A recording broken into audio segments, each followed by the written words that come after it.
Bonjour chers frères et sœurs, aujourd'hui nous allons méditer un peu sur le don des langues et d'interprétation des langues. Hier nous avons déjà commencé à prier en langue avec vous. Laissez que l'Esprit Saint qui sait ce qu'il faut demander à Dieu. Nous ne savons pas, souvent nous demandons des choses pour nous-mêmes, centrées sur nos passions désordonnées. Or Saint Jacques va dire dans sa lettre, Dieu ne répond pas à vos prières parce que vous demandez, vous priez d'une façon mauvaise, centrée sur vos passions désordonnées. Et Saint Paul va dire, nous ne savons pas comment il faut prier. Alors nous demandons à l'Esprit qu'il vienne prier en nous avec des gémissements inexprimables. Donc c'est ces gémissements inexprimables que sont les prières en langue. Ce sont des prières de louange ou alors de supplication, d'intercession. Et parfois aussi le don de la glossolalie, c'est-à-dire je ne sais pas parler telle ou telle langue. C'est plus rare, mais cela peut arriver aussi. Et en vue de l'évangélisation, le Seigneur nous permet, sans avoir étudié telle langue, de parler afin de toucher le cœur d'une personne. Ici, je vais vous raconter un témoignage. Je suis missionnaire aujourd'hui à Toulon, en France. Il y a quelques années, j'étais missionnaire à Rio, au Brésil, et j'avais pris le métro. Et il y avait une petite chinoise qui est entrée et qui pleurait beaucoup. Elle s'est assise à côté de moi en pleurant. Et j'ai dit au Seigneur intérieurement, Seigneur, moi je suis consacré à toi. Alors il ne faut pas que cette fille qui est ta fille parte d'ici sans avoir été consolée par toi.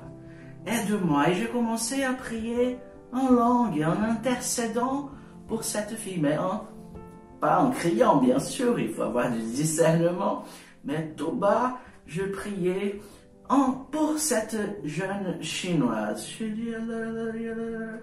ne me souviens pas comment cela s'est fait ce jour-là, mais j'ai senti que, comme un fourmillement autour de ma bouche, et je sentais que l'Esprit Saint, il me faisait prier d'une façon tout à fait différente de ce que j'avais déjà prié en langue.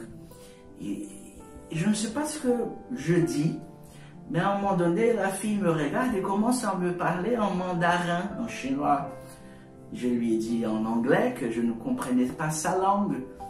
Et elle m'a dit, mais c'est étonnant, vous venez de me parler qu'il existe un Dieu et qu'il m'aime beaucoup, donc il ne faut pas tomber dans le désespoir. Donc elle m'avait dit, que je lui avais dit dans sa langue, qu'il existait un Dieu et qu'il ne fallait pas qu'elle tombe dans le désespoir, car elle était aimée de lui. Je ne sais pas ce que... C'était le don de l'interprétation des langues. Le Seigneur m'a fait parler une autre langue, la glossolalie, et elle a compris dans sa propre langue. Donc le Seigneur nous donne les dons de louange, le don de prière en langue, mais aussi la glossolalie et le don de l'interprétation des langues, c'est-à-dire lorsque nous sommes dans une louange, le Seigneur nous fait comprendre le sens de cette louange. Ce n'est pas une traduction en direct, en mot à mot, non. Il s'agit d'une expérience spirituelle. Le Seigneur nous donne la compréhension de cette louange, ou alors la compréhension de cette intercession.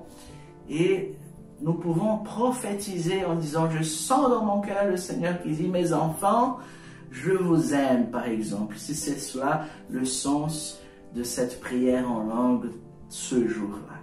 Très simple, mais avec le discernement, bien sûr, sans faire de folie, parce que l'Esprit Saint, il est très discret, il est puissant, mais il ne veut pas attirer l'attention, mais justement toucher les cœurs pour les amener à Jésus. Amen.